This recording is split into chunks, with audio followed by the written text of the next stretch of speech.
So, hello everyone. Good afternoon. Had your lunch. Now you will fall asleep.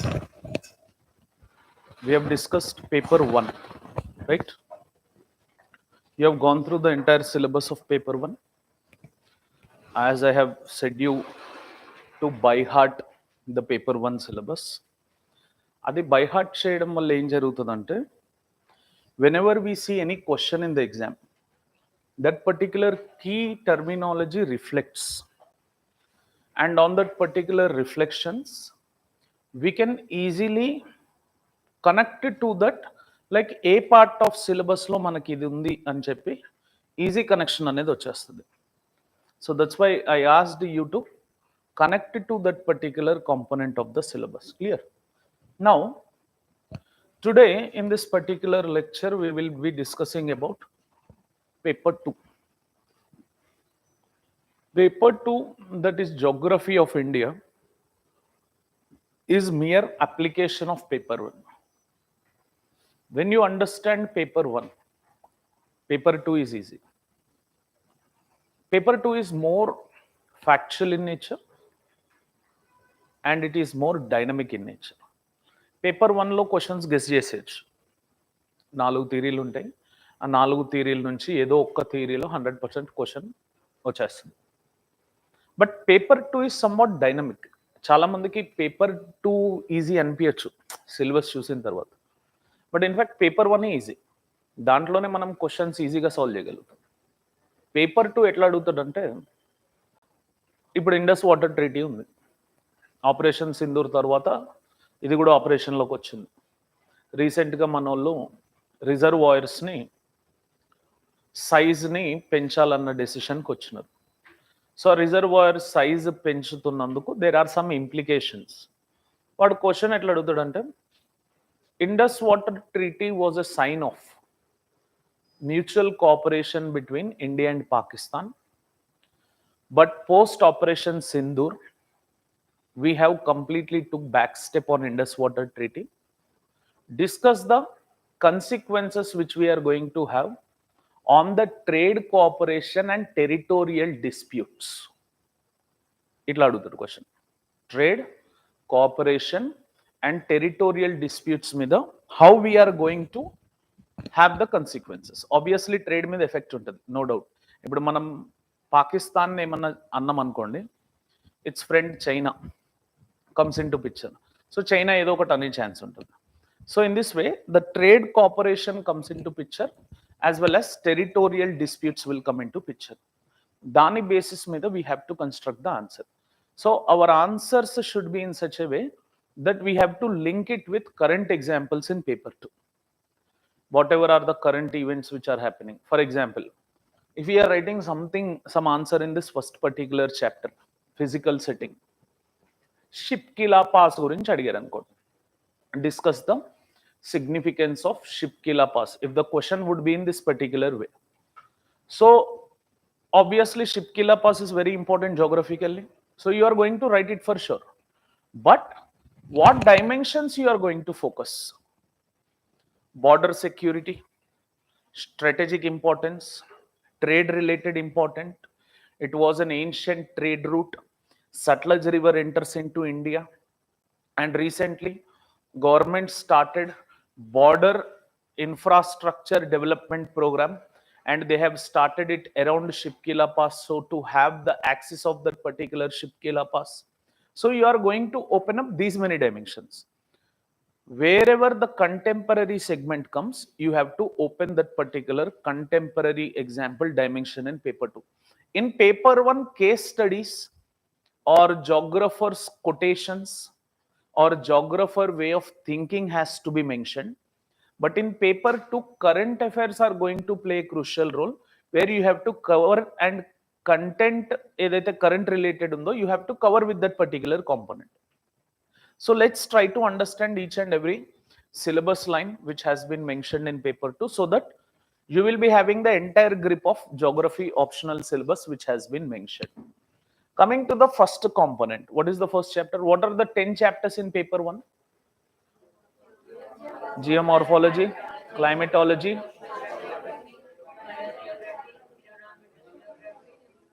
perspectives in human geography, economic geography, regional settlements, Population and settlement geography, regional planning, vegetation planning, models, laws and theories. ఈ 10 units అయితే అందరికి idea వచ్చింది. Second paper chapter 1 if you could observe, mostly it is having connection with the physical geography component. So there where we are going to learn about geomorphology, climatology and oceanography, that particular segment is implemented and that is applied in this particular paper 1.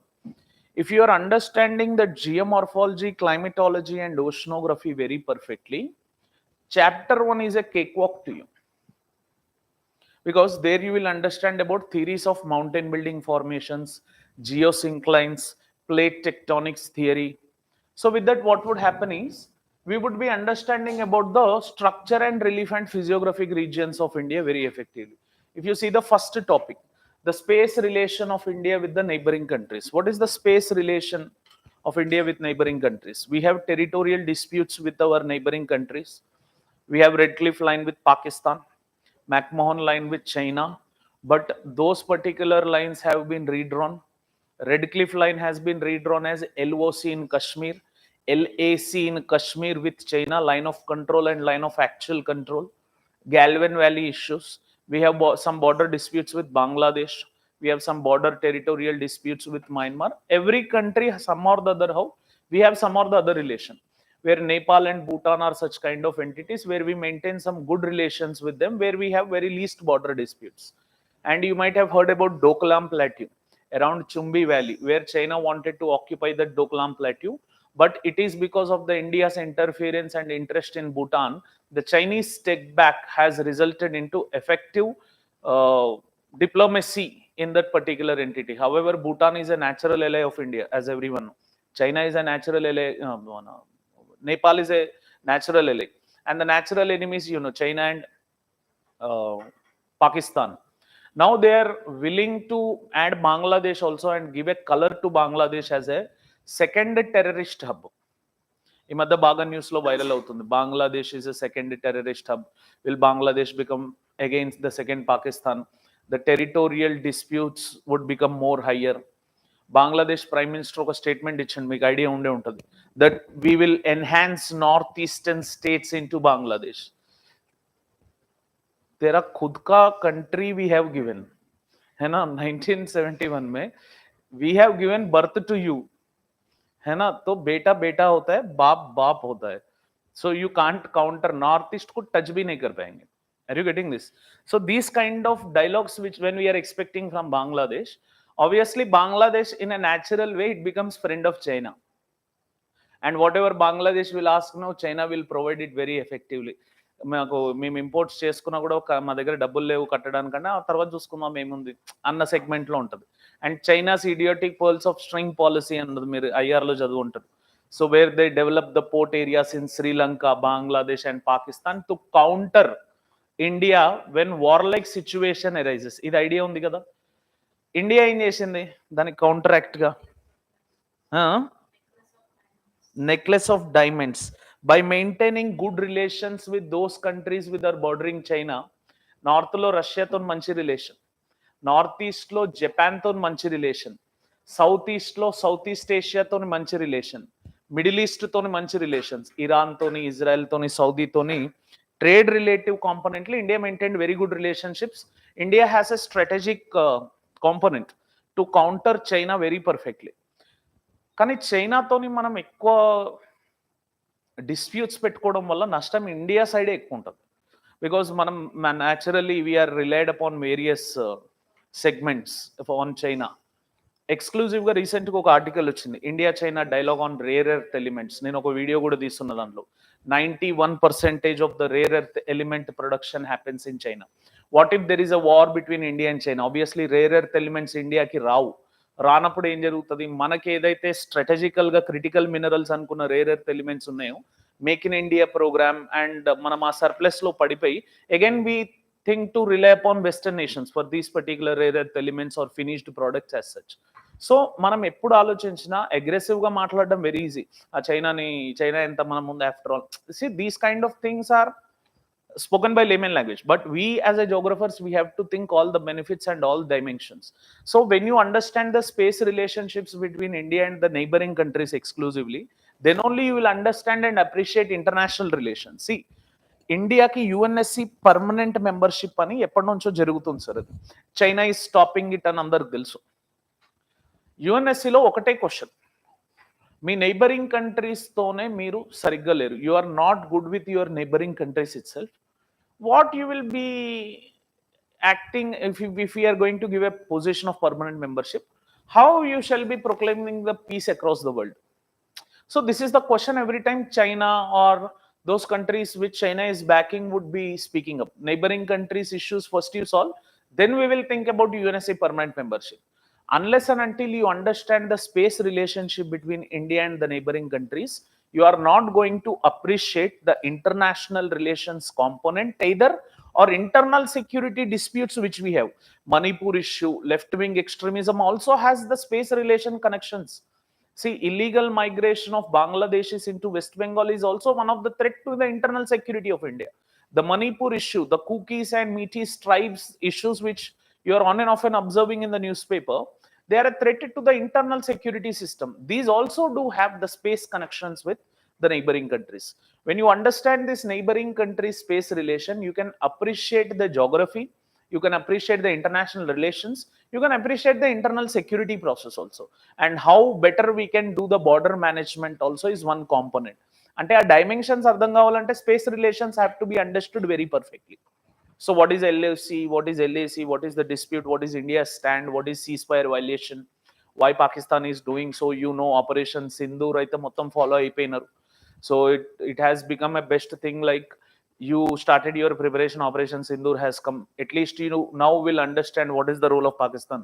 Few people generally take positive note on Pakistan, but now after Operation Sindoor, I hope very least percentage would be there that they would be thinking about the Pakistan people or humanitarian crisis. See, if it is humanitarian crisis in Pakistan, then it is also a humanitarian violation in India. So these dimensions, when you want to open up, then this is the topic which you have to understand very perfectly in geography. Are you getting this? First, beautiful concept.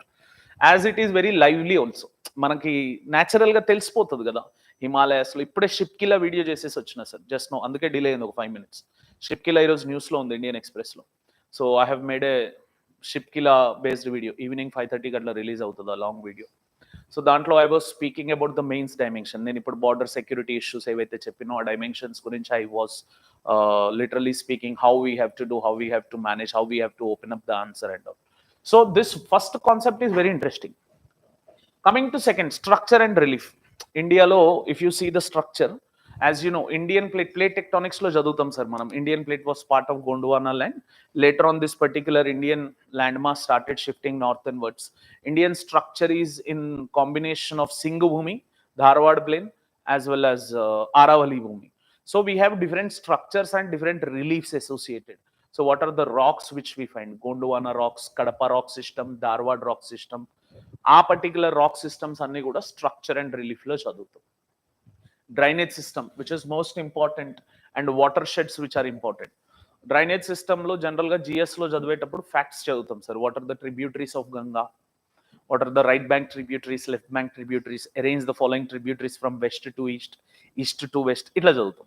Or hydroelectric power projects unte, what are the hydroelectric power projects associated with it, or else what are the national parks associated with it. We generally read in a factual information perspective. Are you getting this point? But coming to mains dimension, we are going to check its watershed, how it is important, and some contemporary topics like interlinking of rivers. As everyone know, we have an ambition of linking the rivers. Right now the budget has been allocated for Betwa cane link. How that Betwa cane link, it shall be a case study for us.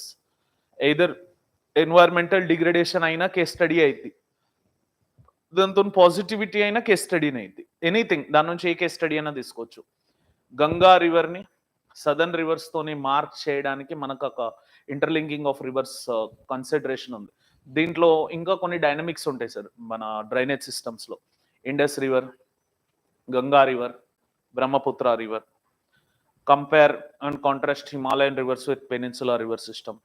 Compare and contrast west flowing rivers versus east flowing river. ఇట్లాంటి కాంపోనెంట్స్ని కూడా మనం దీంట్లో discuss చేస్తాం. Drainage సిస్టమ్స్లో different systems ఉంటుంది.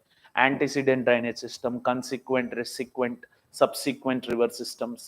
So first we will understand what are these technicalities, then we will understand about what are the river systems. And you might have watched a few YouTube shorts of mine where I draw Indus River and Brahmaputra and Ganga River effectively. I also expect you should draw in that particular way. Within the practice you would be making sure that you would be drawing. Indus River గురించి అడిగారు అనుకోండి, ఏమో సైడ్కి Indus water గురించి స్లైట్గా mention చేసి draw చేసేస్తే it becomes very effective understanding for us related to that particular component. Next, physiographic divisions. India lo 5 physiographic divisions or 6 instead. Desert ni separate cheseste. Physiographic divisions unnai. 5 includes Himalayas, Great Plains, Peninsular Plateau, Coastal Plains, Islands. If we are carving desert separately, Great Plains lo chadvam, deserts ni separate ga chadutam. Are you getting this? Physiographic divisions will be giving us about the concept of unity in diversity. Generally, whenever people think about why we are reading about physiographic divisions, they think just we are reading it in a geographical perspective, but culture depends upon the physiography. Are you getting? Coastal area people have different culture. Island group of people have different culture.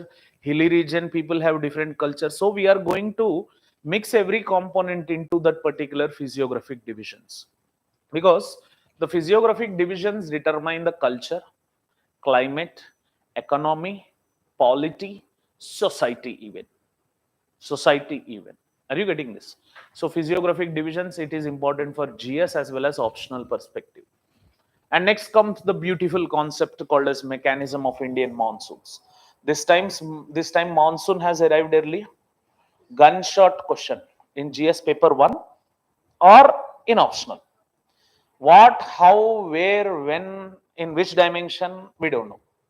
We have to get ready for every dimension. According to my sense, if the question is going to come, monsoon is influenced by various factors.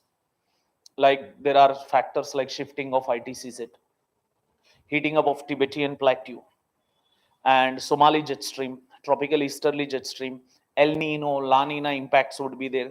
This time the monsoon has arrived at least 15-16 days prior. What are the reasons associated with it? అట్లాంటి కాన్సెప్ట్లో మనం ఈ monsoon అనే topic అక్కడ చదివేస్తాం sir క్లైమటాలజీలో. ఇక్కడ when we come to this particular portion, here we are going to understand how the monsoons are going to enter into India and what are the impacts which they are going to create. That is what we are going to learn in this particular component. Are you getting this point, everyone? Followed by rainfall patterns. In India, we have different rainfall patterns. We can see the rainfalls crossing 1000 centimeters also, and we can see the rainfalls sticking to 10 centimeters also. If you see the western corner of India, 10 centimeter. Eastern corner, Meghalaya, 1000 centimeter. So there is diversity in rainfall. Rainfall pattern is not uniform. If they are entering the Western Ghats, at Western Ghats on the windward side, they have one rainfall pattern, and back to the Western Ghats, they have other rainfall pattern. So how the rainfall is differing in India? Because on the basis of rainfall itself, we will be having the vegetation pattern which shall be defined. So when we understand the rainfall pattern effectively, obviously the next portion of vegetation is understood much more effectively, That is what we are going to see in this Indian monsoons and mechanisms. Coming to tropical cyclones and western disturbances. Generally, tropical cyclones hit the eastern coast of India. Western disturbances shall hit the western part of India, the northwestern junction. In India, generally, what shall be the climate in winter? Cool anakandi. Cool kaakunda. Cool, dry, less humidity, less condensation, less rainfall, pleasant weather, slow moving winds, and a calm moving winds. This is what the climate in winter. So with this particular climate, can we expect rainfall in India during winter? But still Punjab and Haryana experiences rainfall in winter. Why? What is the reason? Western disturbances is the reason. From where do they come? Mediterranean Sea. Who will bring it? Subtropical jet. So when you understand, yesterday in climatology about jet streams గురించి మాట్లాడినా, they have greatest influence on Indian climate. This topic we are going to appreciate at the jet streams location itself. Clear?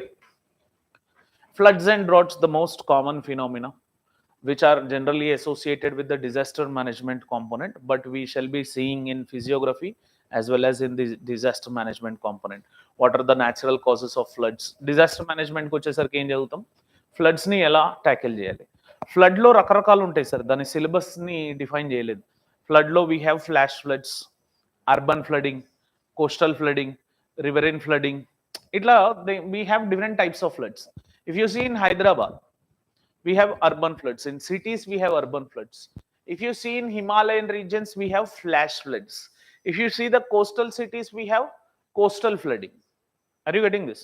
So how these floods are impacting India on agriculture, on economy, and acting as a tremendous disaster or threatening disaster which is impacting society.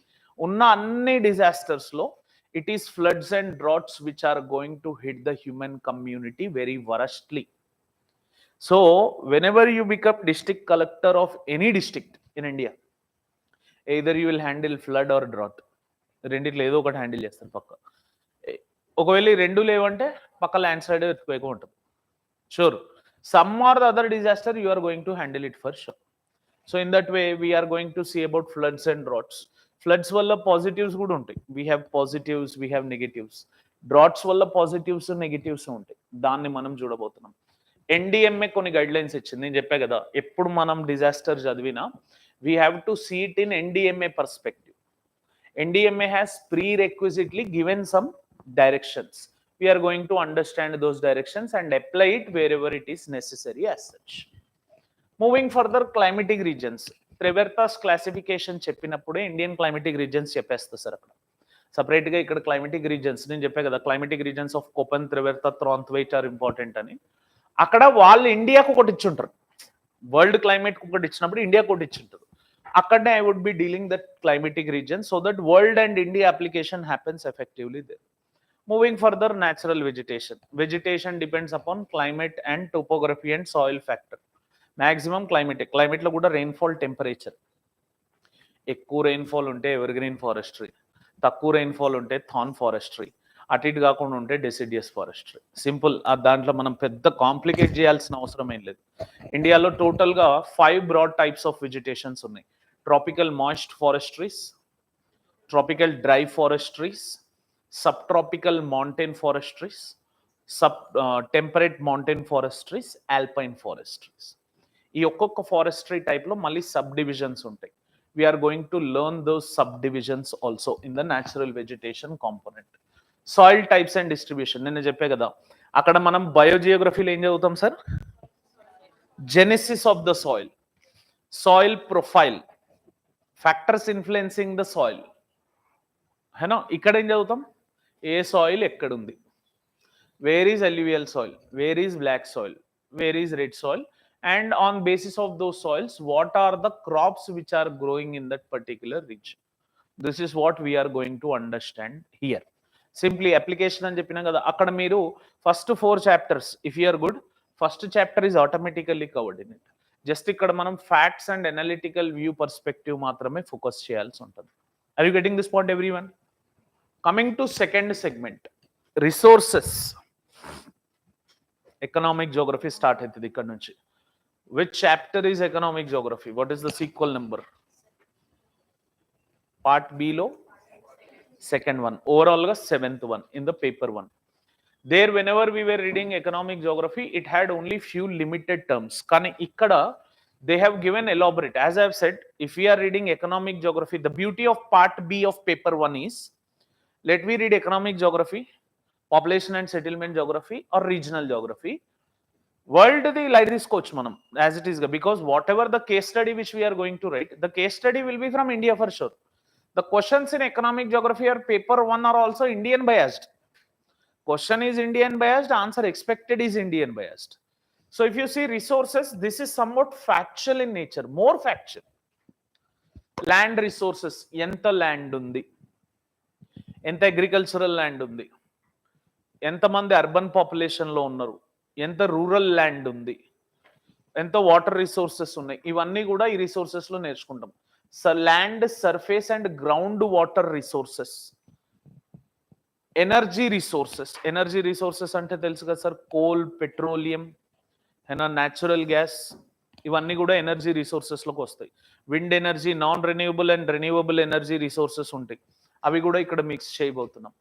Mineral resources, iron ore, bauxite, manganese, limestone, dolomite, uranium, thorium, graphite, lead, zinc, rare earth elements, critical minerals, its importance, its significance, where we are taking it from, why we are taking it from, what will happen if they don't give. All these dimensions we would be opening up it in mineral component section.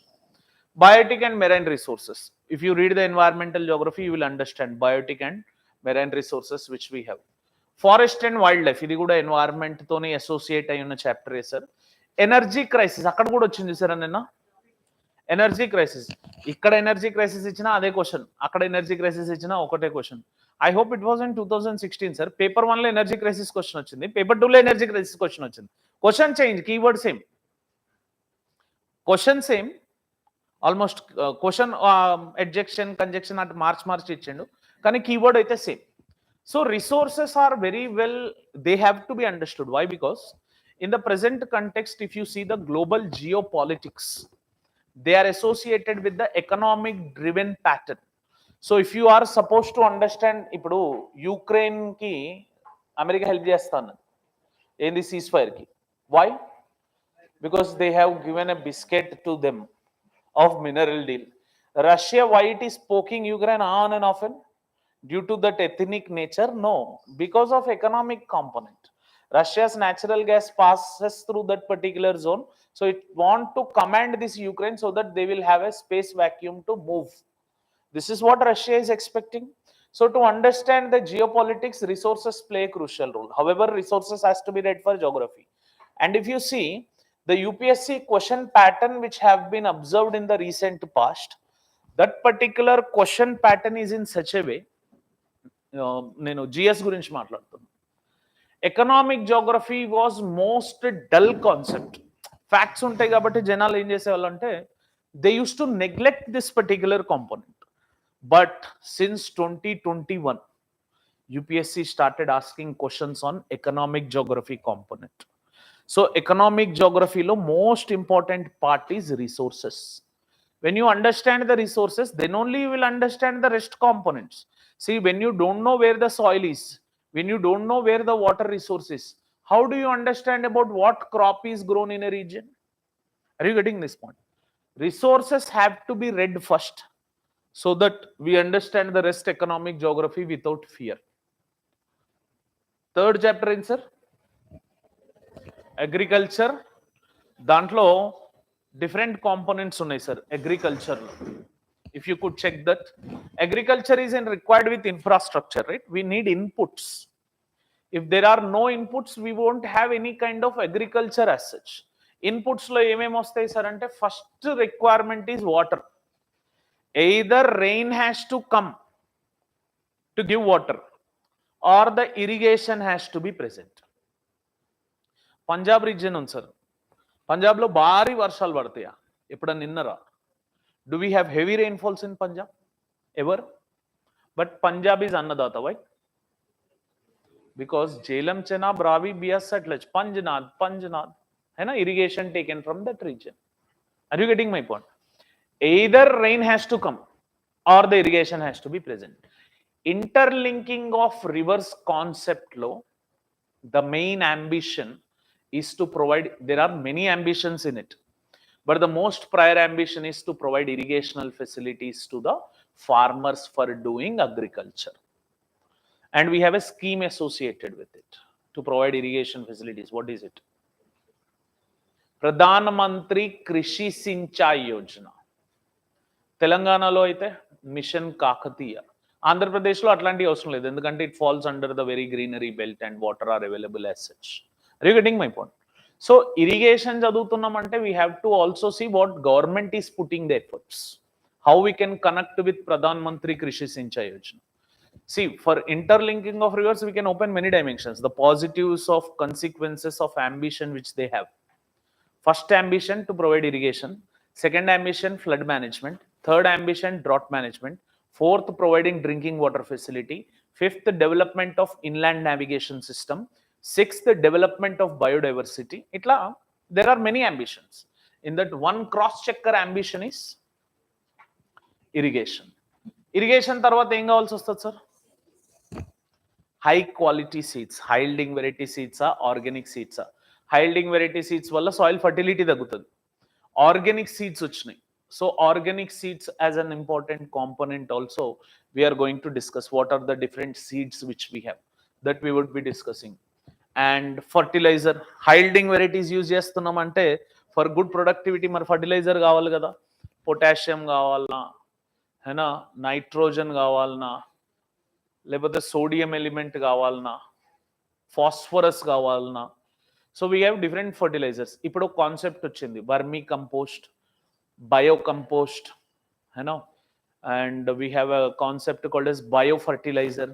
Organic ఫార్మింగ్లో మాన్యూర్తోని చేస్తూ ఉన్నారు, fertilizer use చేయకుండా. Zero budget natural farming అనే system వచ్చింది. Or మనకి natural ఫార్మింగ్లో 4 components ఉంటాయి. బీజామృత విన్నరా, zero budget natural farming components 4 ఉంటాయి. అవన్నీ కూడా typical dimensions we are going to get it here. Coming to power, power is its utmost necessary. అది గవర్నమెంట్ ప్రొవైడ్ చేస్తుందా సబ్సిడీ పరంగా? మనకు మ్యాక్సిమం కన్జంప్షన్ ఆఫ్ పవర్ ఇక్కడ నుంచి వెళ్తుంది. కొన్ని స్టేట్స్లో 24/7 ఫ్రీ ఎలక్ట్రిసిటీ సప్లై ఉంది సార్ ఫార్మర్స్కి. కొన్ని ఏరియాస్లో ఓన్లీ 12 hours, కొన్ని ఏరియాస్లో మీటర్స్ పెట్టడం. So India's democratic nature of agriculture system depends upon power. ఏ గవర్నమెంట్ అయితే ఈ ఇన్పుట్స్ని ఇస్తూ ఉంటుందో వాళ్ళకు ఓట్లేస్తారు. Simple logic. ఇది పాలిటిక్ డిఫైన్ చేయొచ్చు మీరు. ఇక్కడ ఇరిగేషన్, సీడ్స్, ఫర్టిలైజర్, పవర్ ఏవైతే ఉన్నాయో these are infrastructural factors. And soil however కావాల్సిందే. సాయిల్ లేని మనం అయితే ఆడ సాయిల్ బోస్ అయితే అగ్రికల్చర్ చేయలేము. Soil as an input is most important input. Irrigating water లేకపోతే వాటర్ దేవచ్చు pipe line through, canal through. Soil లేకపోతే ఏం చేస్తాం? మనం అది చేసుకోవాలి. ఇది వర్టికల్ ఫార్మింగ్, దీంట్లో డిఫరెంట్ టెక్నాలజీస్ ఉన్నాయి, అది కూడా మనం డిస్కస్ చేయబోతున్నాం. వర్టికల్ ఫార్మింగ్, ఆక్వాఫోనిక్స్, ఇంకోటి ఏంటి సార్, ఏరోఫోనిక్స్, హైడ్రోఫోనిక్స్. విన్నర్ ఇది. ఇవన్నీ కూడా మనం అగ్రికల్చర్ కాంపోనెంట్లో చూస్తాం. ఇన్స్టిట్యూషనల్ ఫ్యాక్టర్స్లో land holdings, land tenures and land reforms. ఎకనామీని టచ్ చేస్తాం, హిస్టరీని టచ్ చేస్తాం, పాలిటీని టచ్ చేస్తాం. దాంట్లో జమీదారీ సిస్టమ్ ఎబాలిషన్ ఎట్లయింది, abolition of those intermediaries, land ceiling act, హేనా, ఆర్ టెనెన్సీ రిఫార్మ్స్. ఇవన్నీ కూడా మనం ల్యాండ్ రిఫార్మ్స్లో will concentrate it from economic dimension, bringing geography colour in to it. We have to read the economic dimension, but geography colour ఇవ్వాలి దానికి. ఆ land reforms ఎక్కడ ఎగ్జాక్ట్గా ఫిట్ అయినాయి, ఎక్కడ ఫిట్ అవ్వలేదు. ల్యాండ్ పూలింగ్ అనేది ఉంది అంటే ఏంటి? Why Green Revolution was only introduced in Punjab and other few districts of India? Why not any other place? All these interesting components will deal here. Is that the main, sir?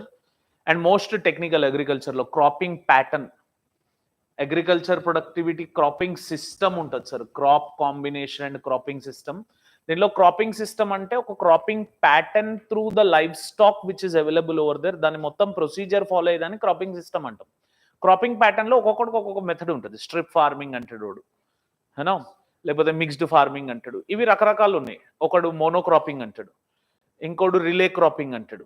ఇవన్నీ కూడా cropping pattern సెగ్మెంట్లో వస్తాయి. అంటే ఏ pattern follow అవుతున్నారు క్రాప్కి, or crop rotation follow అవుతున్నారా, strip farming follow అవుతున్నారు. What are the methods to be follow, what are the methods which are following, but what methods to be followed. అంటే ఇక్కడ ఏం చేస్తున్నారు, ఏం చేయాలి. దీనిలో కొన్ని అవి కూడా ఉన్నాయి. స్టబుల్ బర్నింగ్ ప్రాసెస్, హేనా, for the quick relaying up of land. So which is a negative thing actually. దాన్ని స్టాప్ చేయడానికి గవర్నమెంట్ ఏ మెజర్స్ తీసుకుంటా ఉంది, ఇవన్నీ కూడా మనం ఆ క్రాపింగ్ ప్యాటర్న్లో నేర్చుకుంటాం. Agriculture productivity, intensity, crop combination, land capability, ఇవన్నీ కీ టర్మినాలజీ డెఫినేషన్స్. వీటి గురించి నేర్చుకుంటాం. ల్యాండ్ కేపబిలిటీ అంటే ఏంటి, అగ్రికల్చర్ ప్రొడక్టివిటీ అండ్ ఇంటెన్సిటీ అంటే ఏంటి అన్న కాంపోనెంట్లో we will 100% take every definition. Agriculture productivity అంటే అమౌంట్ ఆఫ్ ఇన్పుట్ ఎంత ఇచ్చినో దాని అవుట్కమ్ ఎంత వచ్చింది. మీకు 2 acres ఆఫ్ ల్యాండ్ ఉంది, నాకు 2 acres ఆఫ్ ల్యాండ్ ఉంది. మీరు 10 బస్తాల ప్యాడీ పండించారు, నేను 20 పండించిన. ఎందుకంటే నేను యూజ్ చేసిన ఇన్పుట్స్, ఇన్స్టిట్యూషనల్ ఫ్యాక్టర్స్ డిఫరెంట్. దాని అవుట్కమ్ ఏదైతే నాకు వచ్చిందో దాన్ని ప్రొడక్టివిటీ అంటున్నాం. అన్ని సాయిల్స్లో ఒకటేలాగా ఉండదు ప్రొడక్టివిటీ, ఒక్కో సాయిల్లో ఒక్కోలాగా ఉంటుంది. ఇన్పుట్స్ ఏవైతే ఇస్తామో ఆ ఇన్పుట్స్ కూడా ఒక్కొక్క దగ్గర డిఫర్ అవుతూ ఉంటాయి. దాన్ని ఎలా డిఫర్ చేస్తామో అనేది కూడా we are going to learn. Agro and social forestry నిన్న కూడా చూసినాం మనం. అగ్రో అండ్ సోషల్ ఫారెస్ట్రీని చదువుతామని. అగ్రో ఫారెస్ట్రీ అంటే agriculture combination with its. Social ఫారెస్ట్రీలో రకరకాలు ఉన్నాయి sir. Rural forestry, urban forestry, you know దాంట్లో what are the different segments, అసలు దాని వల్ల బెనిఫిట్స్ ఏంటి అనేది కాంబినేషన్లో we are going to read it. Already మనం అక్కడ అగ్రికల్చర్ థియరీస్, విటెల్సిస్ క్లాసిఫికేషన్ ఒకటి, వాన్ థునన్స్ అగ్రికల్చర్ మోడల్, దాని అప్లికేషన్ ఆఫ్ ఇండియాలో కూడా డిఫరెంట్ జోగ్రఫర్స్ హ్యావ్ గివెన్. మనం ఇండియన్ థింకర్స్ అండ్ ఇండియన్ జోగ్రఫర్స్ కూడా అప్రిషియేట్ చేస్తాం సార్ దీని మీద. వాన్ థునన్ని రిలయన్స్గా తీసుకుంటాం, కానీ ఇండియన్ మీద కూడా ఎంఫోసిస్ తీసుకుంటాం. The most deadliest green revolution. It achieved its ambition without having a goal for future. Green Revolution, it achieved its ambition without having a goal for future. అంటే simply like మనం IAS అవ్వాలి అనేది ambition. IAS అయినాక ఏం చేయాలనేది మనకు తెలీదు. IAS అయినాక ఏం చేస్తున్నామంటే 96,770 రూపాయలు శాలరీ వస్తుంది, దాన్ని ఖర్చు పెట్టుకుంటాం. దేశానికి ఏం చేయాలి అనేది తెలియదు. అది గెటింగ్ మై పాయింట్. గ్రీన్ రెవల్యూషన్ని క్రిటిసైజ్ చేయాలంటే స్టాక్ ఫైల్స్ వెళ్ళిపోతాయి మొత్తం. But as you know, we have to be optimistic in nature. We should be focusing more on that biased optimistic segment itself. Green revolution ఇచ్చిన benefits ఏంటి, దాంట్లో కొన్ని challenges వచ్చినాయి మనకి. రీజనల్ ఇంబ్యాలెన్సెస్ డెవలప్ అయినాయి. Eastern India was not concentrated. So right now, as Eastern India was not concentrated, the second green revolution phase has been introduced in Eastern India. What is that? Bringing green revolution to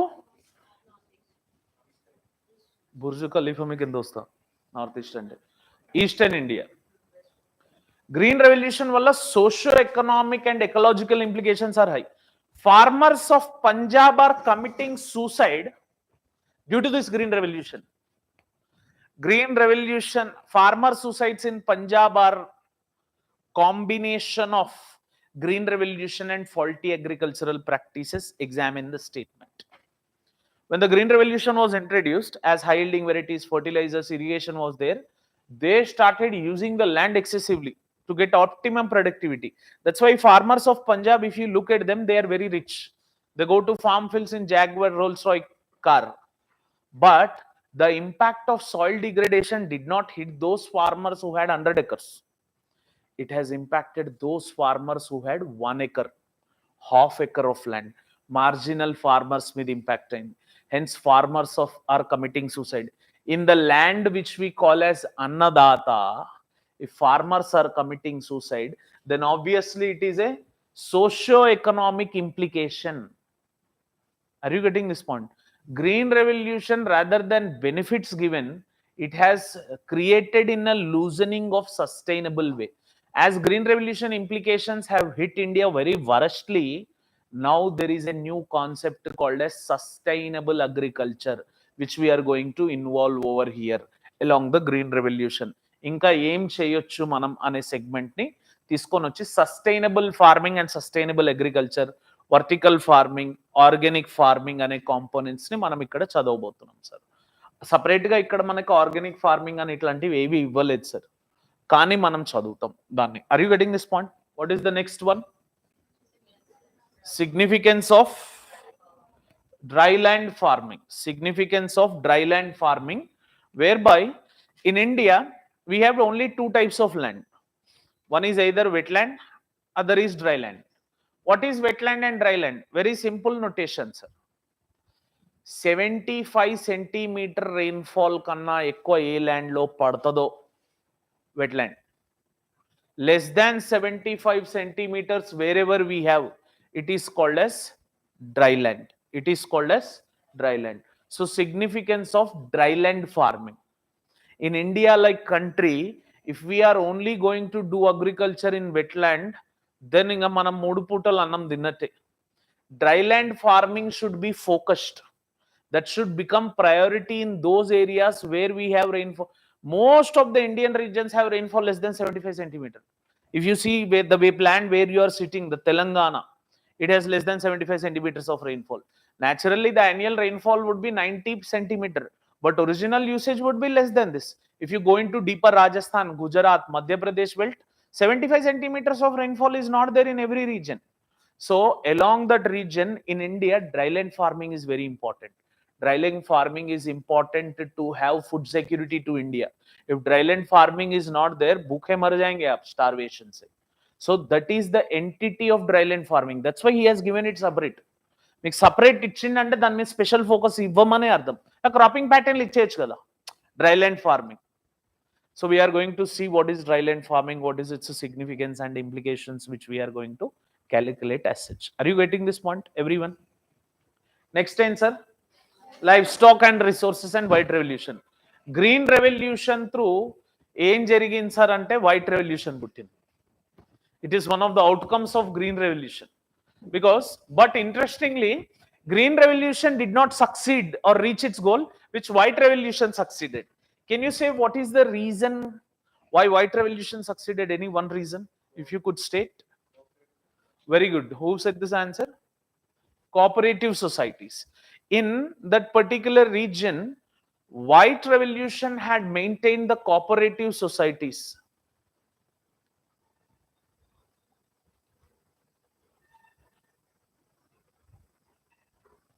See, whoever have not been added into the Telegram group, everyone has added into the Telegram group created. మీరు cyclical batch వల్ల I update in that particular group. ఎవరైతే add అవ్వలేదో new Telegram గ్రూప్లో, ఆ new Telegram గ్రూప్లో వెళ్ళి add చేయించుకోండి. Because I'm going to add updates over there.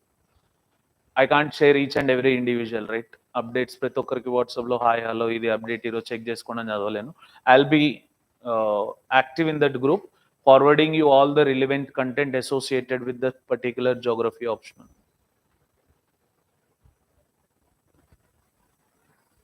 Are you getting this point, everyone? Got this? Next, livestock and white revolution. As we were speaking, cooperative societies which were there, these particular cooperative societies have developed extensively in white revolution, where the producer is the owner. The milk seller itself is the owner. He will have the share.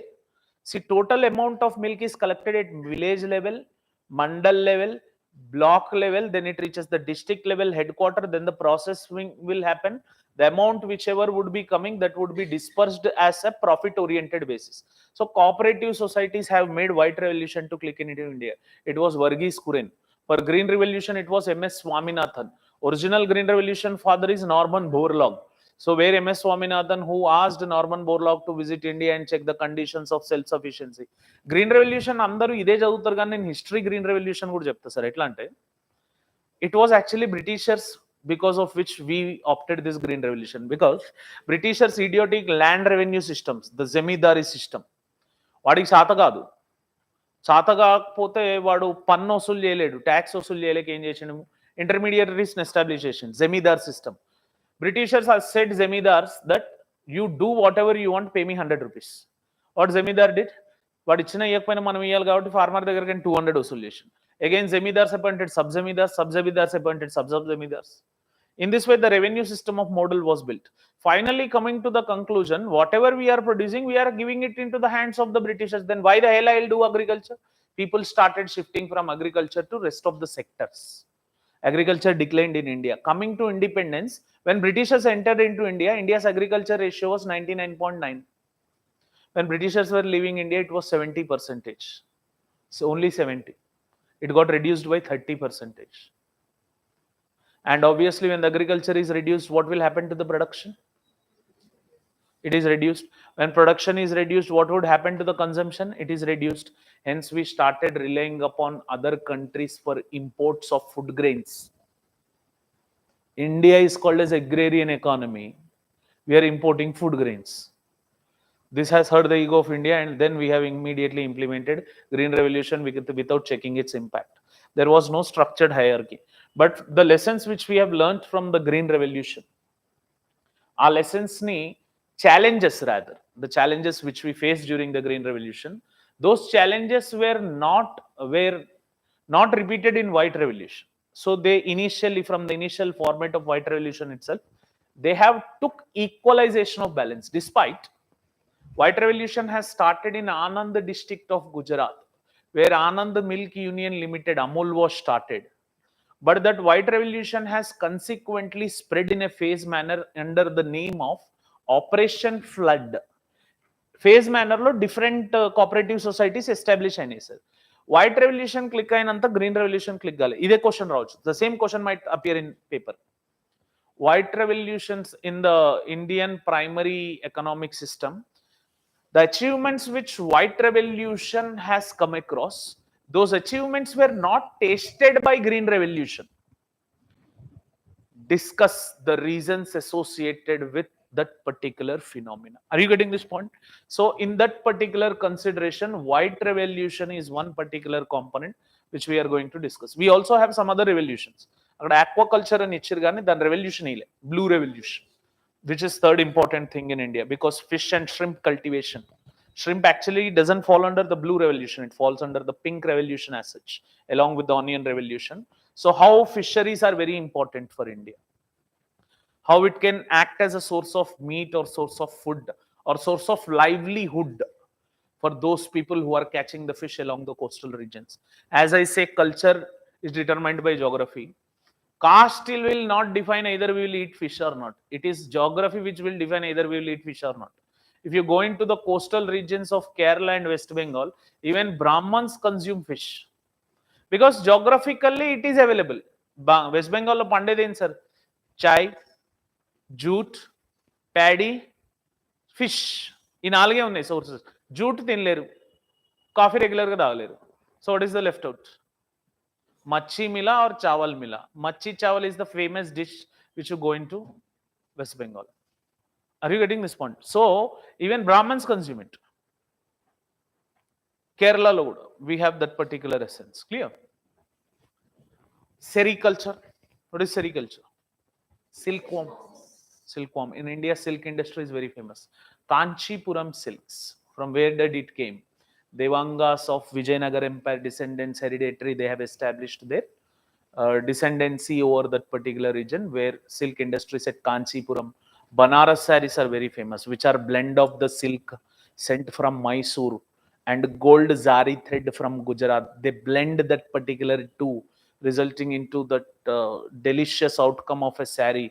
అది 30,000 40,000 50,000 ఎంత చెప్పినా మనం నమ్మాల్సి వస్తుంది దాన్ని చూసి.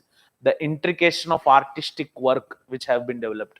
మన దగ్గర కూడా Dharmavaram, Pochampally, Venkatagiri sarees, they are very famous as such. Interestingly, those areas which I am speaking regarding with the sarees, those areas doesn't have silk production. The most of the silk production comes from Karnataka. And interestingly, Karnataka doesn't have the saree units mostly. Decently they have, but not to that extent like Banaras, Kanchipuram. Even person from Karnataka is going to Kanchipuram during his marriage to take those or buy those sarees. Are you getting this? What are the factors which we will be reading in industries? Initially, we will see how the sericulture is applied, what are the methods, how the silk cocoons are transformed, and what are the challenges which sericulture has, what government has intervened into it, how it is important, what is the historical context we are going to learn. Agriculture and poultry, which is also very important. We can manage these two. Mixed farming type lo kostadi, semi mixed type of farming. So mixed farming generally in India, like farming system is very important, because farmer, if he has lost that crop also, at least he can rely upon this. Agroforestry, mixed farming, and this poultry farming, sir, they give benefit to the farmers. We have to promote them, because mixed farming lo cattle rearing involved ఉంటుంది. So cattle rearing component with that of agriculture will not only give the benefit of milk, but in the domestication of animal, we can also use that animal in our farming works. Earlier, ippudante tractors వచ్చేసినాయి కానీ earlier the ploughing work used to be done by this particular cattle.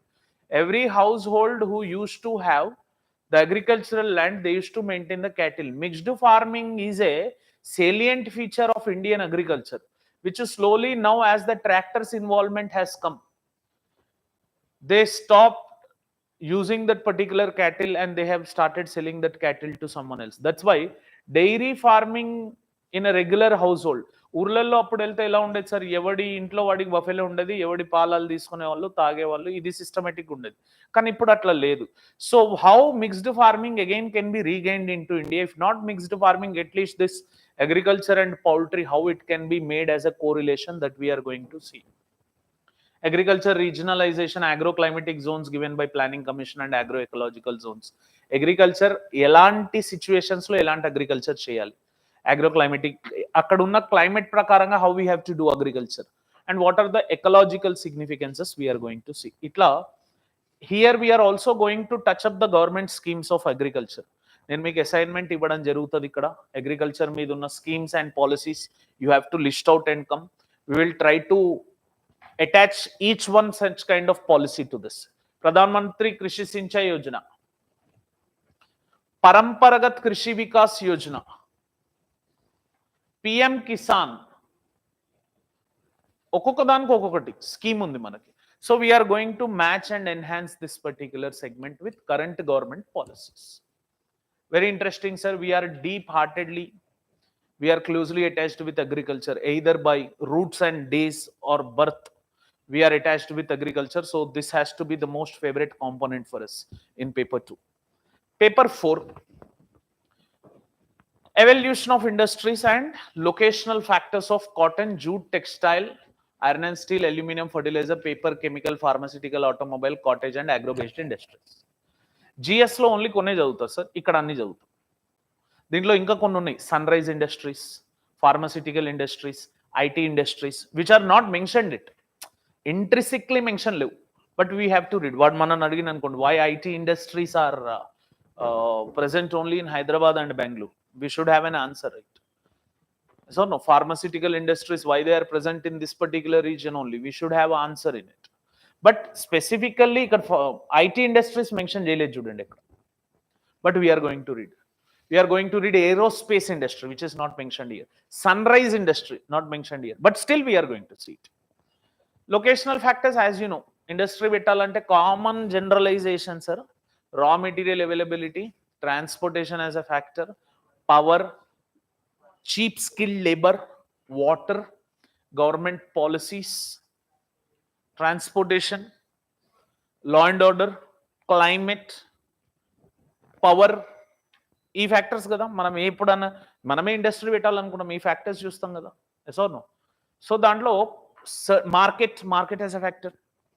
Certain industries are market oriented. ఇప్పుడు cotton, jute తీసుకున్నాం, market oriented. So it is not necessary that we establish cotton industry at the market, cotton available area. Cotton can be transported to long distance also, because you transport cotton or cotton textile, it is the same weight. But it is not in the case of iron and steel. What is the raw material required for iron and steel? Iron ore. Iron ore ekkada untaru in iron and steel industry akkada pettali. Why? Because for manufacturing 1 ton of iron ore, 6 tons of 1 ton of iron and steel, 6 tons of iron ore, 10 tons of coal is required. So if you are transporting 10 tons of coal to manufacture 1 ton of iron and steel, then 100% no one will invest in your stocks. ఎందుకంటే పక్క లాసే వస్తుంది. That's why what they choose to establish iron and steel industry near to iron ore location. ఇది అర్థమవుతుందో అందరికి? Cotton, jute, textile, these are market oriented. Agro based market oriented, paper market oriented, IT skill oriented. ఇప్పుడు IT పెట్టాం sir, ఇక్కడ solution company పెట్టాం, ఎవడు engineering చేయలే, ఎక్కడి నుంచో ఎవడు రాడు, ఏం చేస్తాం? Climate as a factor, కొన్ని dominant industries ఉంటాయి sir. All these we are going to calculate here. Once we see the locational factors, we are going to see industrial houses and complexes. We have different industrial complexes which are built and industrial houses. Bajaj company lo group of companies ఏ ఉన్నాయి, Reliance Industries lo ఏ ఉన్నాయి. All these we are going to see along with the public sector undertakings. What is the significance? Industrial regionalizations, new industrial policy, latest policy ఏది ఉందో అది మనం చూస్తాం sir. ఎకానమీలో చదువుతారు ఇది, but still I will make sure that I will either share the PDF or give the summary of it so that you will understand the latest industrial policy of the government, so that you will understand what is the intention of the government. Industry పెట్టాలా, తీసేయాలా, ఉన్నది మార్చాలా, లేకపోతే ఏమన్నా modification చేయాలా, what is the nature of government's thinking in industries. ఇప్పుడు Telangana government చూడండి, earlier when BRS government was there, they have given special economic zones, you know, they have introduced certain flexibilities like single window clearance system, and they have given moral support to those industries. They have provided lands to pharmaceutical industries at the outskirts. Are you getting this? So what is the industrial policy of India, how it is going to enhance and grow and make other industries to invest in India, how this industrial policy would be helping us. Multinationals and liberalization, we are going to read about LPG reforms. Economy lo unna topic ikkada chaduvutam. What is liberalization, what is privatization, what is globalization? Because of this, how multinational companies have developed, what is the impact of multinational companies on Indian society and Indian economy. Odi ఇది చూస్తాం, ఒకటి ఇది చూస్తాం. Indian economy అంటే it has given a boost, employment, skill, training, GDP ratio increase, percentage, ఇదంతా ఈ స్ట్రీమ్లో పోతుంది. సొసైటీ అంటే joint families got converted into nuclear families, divorce rates ఎక్కువ అవుతున్నాయి. హేనా, పిల్లలని డే కేర్లో జాయిన్ చేయడం, ఇద్దరు కలిసి ఆఫీస్ పొద్దున్న పోయి రాత్రి వస్తే, హేనా, weekend pub culture, the cultural distinction has changed. Moral stories చెప్పడం మానేసి చించాన్ గాడు వచ్చిండు యూట్యూబ్లో, హేనా, ఇది కూడా ఇంపాక్ట్ దాందే. మరి వాడికి వీళ్ళిద్దరు వర్క్ చేసి రాత్రి నైట్ 9కి వస్తే వాడు అప్పటిదాకా ఏం చేస్తాడు, 5ంటికి స్కూల్ నుంచి వచ్చి యూట్యూబ్ పెట్టి చించాన్ చూస్తూ ఉంటాడు. So child development retrospection of Indian society కూడా it is attached with multinational companies.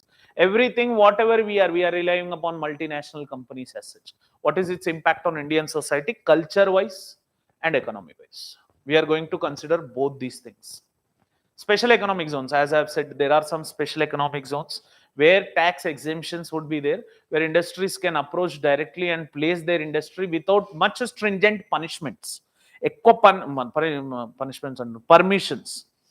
And బయట మనము చేసినట్టు స్పెషల్ ఎకనామిక్ జోన్స్లో ఉండదు sir. Already it is a pre determined. ఇప్పుడు గచ్చిబౌలిలో నేను ఇండస్ట్రీ పెడుతున్నా అని చెప్తే మీకు అర్థమైపోతుంది ఏ ఇండస్ట్రీ. ఆబ్వియస్లీ ఐటీ సొల్యూషనే పెడతా. షామీర్పేటలో పెడుతున్నా అంటే మీకు అర్థమైపోతుంది ఫార్మాసిటికలే పెడుతుంది. అదే ముంబైలో, పూణేలో పెడుతున్నా అంటే మీకు అర్థమైపోతుంది కాటన్ టెక్స్టైల్, అహ్మదాబాద్లో పెడుతున్నా అంటే already the cluster is developed. How the cluster is going to be determined, that we are going to check. Special economic zone, very important in UPSC GS paper 3 also, but here we will see it in an economic perspective. Mostly ఈ part 2 ఉంది చూసారా, ఇది మీ GS 3లో ఎకనామీతో blend అవుతూ ఉంటుంది sir. And tourism including eco tourism. ఈ మధ్య eco tourism లేకపోవడం వల్ల eco tourism is not available. That's why the disasters are triggering at very vast rate as such. So entire industry as a boom. కొన్ని regions లో టూరిజమే important sir. ఇప్పుడు Pahalgam attack జరిగింది, Pahalgam attack తర్వాత టూరిజం డ్రాప్ అయిపోయింది. అక్కడ ఉన్న లోకలైట్స్ కి రెవెన్యూ లేదు, there is no revenue. If you go to Goa, what is the most important source of economy? Tourism. Kerala semi tourism, south Tamil Nadu cultural tourism, Prayagraj cultural tourism 1500 కోట్లు పెట్టి 2 లక్షల కోట్ల రెవెన్యూ జనరేట్ చేశారు sir. They have invested 1500 crores for that project, but the revenue generated which got generated at the final output was 2 lakhs. Tourism is very highest boom. And in India is a tourist center which has cultural tourism, environmental tourism, historical tourism. And India's place of multiple segments, entertainment tourism, medical tourism, because Western and Middle East countries, they have highest rates for this medical segments, where they come here to make a treatment and go, because of almost half of the cost which would be reduced. So in this way, how tourism has contributed to the society and how we have to improve this tourism. What are the steps which government has to take in the context of this tourism, that we are going to check it out. Are you getting this? Next, transport, communication and trades. Road, railways, waterways, airways, pipeline networks and their contemporary roles in regional development. Are you getting this? Ivi road enduku estar sir, aa region develop kavali. Why roads are laid? because regional development should happen. And trade policy, growing importance of ports on national and foreign trade. What are the important 13 ports which we have? Jagan ఎప్పుడు చెప్తా ఉంటాడు కదా, జగన్ అన్న ఏం చేశాడంటే 3 పోర్ట్లు కట్టించానని చెప్పమనండి. So in that context, why ports are that greatly important for us? How the trade can happen effectively with the port construction? What are the important ports which we have? What are the negatives and positives of those particular port areas that we are going to see in this component? ఇండియాలో మళ్ళీ ఇక్కడ economy వచ్చేసింది చూడండి. Again second part of economy, trade balance, current account deficit, balance of payment crisis, హేనా, ఇవి ఇక్కడ నేర్చుకుంటాం. Trade policy, India has some trade policy, US has some trade policy. US trade tariff reciprocation of India's trade policy, how it would be, that we are going to learn here. Export processing zones, this is something similar to special economic zone, but here again the export processing zones are made for mostly the exporting of the goods from that particular location. And if you could see the developments in communication information, ikkada science and technology vachestadi sir. Indian space program, how India started its first rocket and where it has reached until now since the past 30-40 years.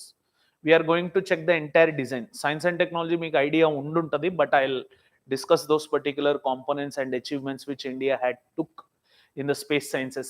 Exclusive special emphasis with Chandrayaan 1, Chandrayaan 2, Chandrayaan 3, Mangalyaan,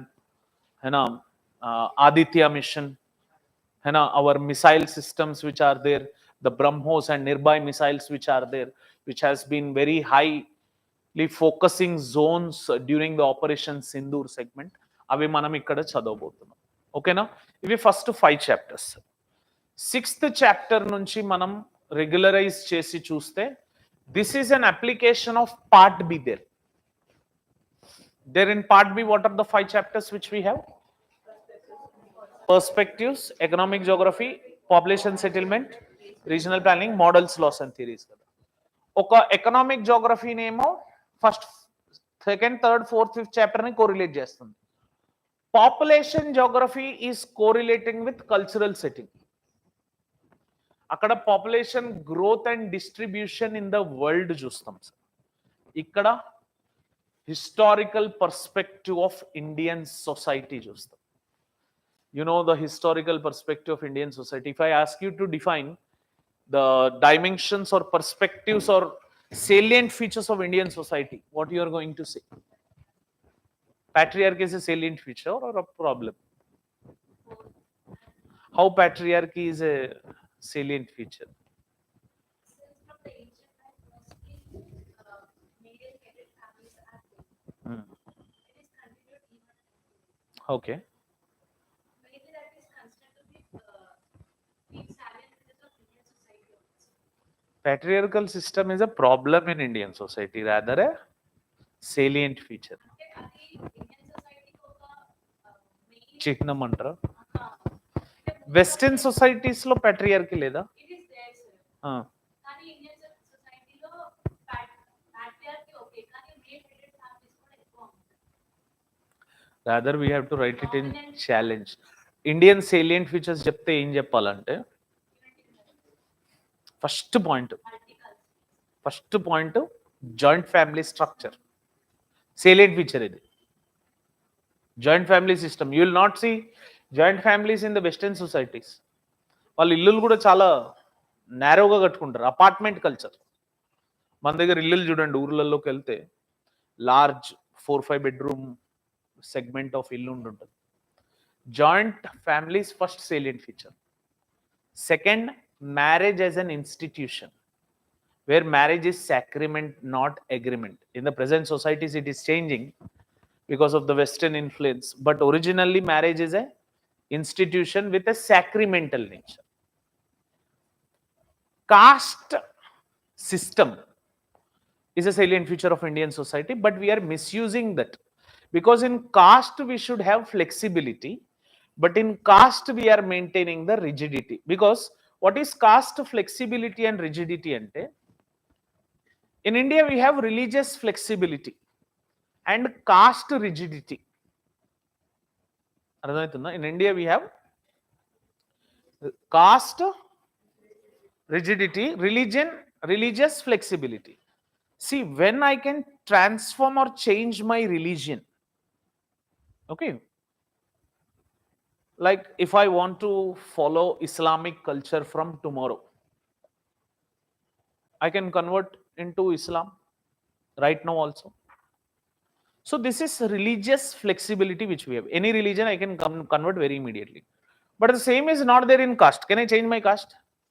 Why? When religion itself can be changed, why not caste can be changed? I want to be a scheduled tribe today. I want to be a scheduled tribe. Or I want to be a Brahman class. I want to do worships to the god. I learned Vedas. I learned Upanishads. I want to be a priest. So what? Why caste flexibility is not there? Because the driven fact is that the caste which are divided from the ancient times, it has been attached with the reservations once the India has got independence. So to maintain that social justice, otherwise what would happen is everyone starts attaining taking that particular reservation as a segment. So E word enti, religious flexibility and caste rigidity, salient feature Indian society. First one in sir. Second, marriage as an institution. Third, religious flexibility, caste rigidity. ఇంకా చెప్పండి ఇట్లాంటి ఇంకా what you are observing. Multiple religions, unity in diversity, as you have said, multiple languages, and for every 20 kilometer the language changes as such with the radius wise. ఇంకా Indian society salient feature చెప్పండి. Worshipping idols కన్నా కూడా అది salient ఫీచర్లోకి రాదు sir. అది ఎట్లా వస్తుందంటే actually మీరు ప్యాట్రియార్క్ అని చెప్పారు కదా, అది రాయొద్దు, ఇంకో వర్డ్ రాయాలి దానికి. ఏం తెలుసా? Women is given the highest position. మనం భరత్ మాత అంటాం, భరత్ పిత అనేది కదా. Women in the society has given priority despite some events of 10-20% you might see somewhere, but everywhere women is respected. If you see ఇంట్లో కూడా చెల్లెతో కానీ అక్కతో కానీ కొట్లాడుతుంటే నీకు సిగ్గులేదారా ఆడపిల్లల్ని కొడుతున్నాం అంటే వాళ్ళని ఒక రెస్పెక్టబుల్ పొజిషన్లో మదర్ని కానీ, మమ్మీకి ఎదురు చెప్తే ఇంట్లో తిడతారు, మమ్మీకి ఎదురు చెప్తున్నాను, డాడీకి ఎదురు చెప్తే లైట్లు వెళ్ళారు. అంటే ఉమెన్కి ఆ స్పెషల్ పొజిషన్ ఇచ్చినాం sir, where you want observe in the western societies as such. ఇంకా చెప్పండి salient features of Indian society. Mostly culturally driven. ఆ కల్చరల్లీ డ్రివెన్ త్రూ వచ్చిందే అగ్రికల్చర్ కూడా. మోస్ట్లీ ప్రైమరీ ఎకనామిక్ యాక్టివిటీ మీద డిపెండ్ అయింది. ఇదంతా కూడా ఏంటి? Historical perspective of Indian society. Are you getting this? వసుదైవ కుటుంబం salient feature. Atithi Devo Bhava, salient feature. These all are salient features of India, right? So that is what we are going to study in that particular cultural setting. Before we see about the population which we have, the historical perspective of Indian society is what we are going to manage there. And what are the different racial, linguistic and ethnic diversities? మనం population geography చదివిన next moment cultural setting చదువుతాం sir. Settlement అయిపోయిన next moment ఇక్కడ settlements చదువుతాం. Are you getting this? So different race, linguistic and ethnic diversities and religious minorities who have in India. దీనిలో contemporary issue religious minority లో Lingayat community of Karnataka has asked about the approval of religious minority. You know, so it was a political will which was backed up to that particular moment.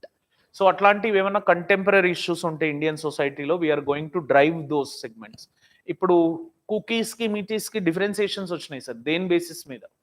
Meiteis I think they are somewhat well having the upper hand, which Kukis felt that if they have given with scheduled tribal status, they might buy the lands of these particular individuals who will have upper hand or superior complexity on the Kukish tribe. ఇదేం సార్? Ethnic diversity వల్ల వచ్చిన clash అది మణిపూర్ మొత్తం. Are you getting this? ఆ case స్టడీని పెడతాం మనం, ఇక్కడ కేస్ స్టడీని ఇంపార్ట్ చేస్తాం. Clear? Major tribes of India, you know few list. మనకి ఆంధ్రప్రదేశ్, తెలంగాణ నుంచి టోటల్ ఇండియాలో దునియా వరకే ట్రైబ్స్ ఉన్నాయి. వాటిల్లో స్పెషల్ ట్రైబ్స్ గురించి ఫోకస్ చేస్తాం. అంటే పీవీటీజీస్ అని ఇవ్వలేదు సార్. జనరల్గా సోషాలజీలో, ఆంథ్రపాలజీలో PVTGs are must readed concept. మనం ట్రైబ్స్ గురించి నేర్చుకుంటాం. ఆ పీవీటీజీస్ ఎలా వచ్చినాయి, how it would be there, tribal areas ఏవేవి ఉన్నాయి, what are the tribal problems, and also we are going to give the solutions to those particular tribal problems as such.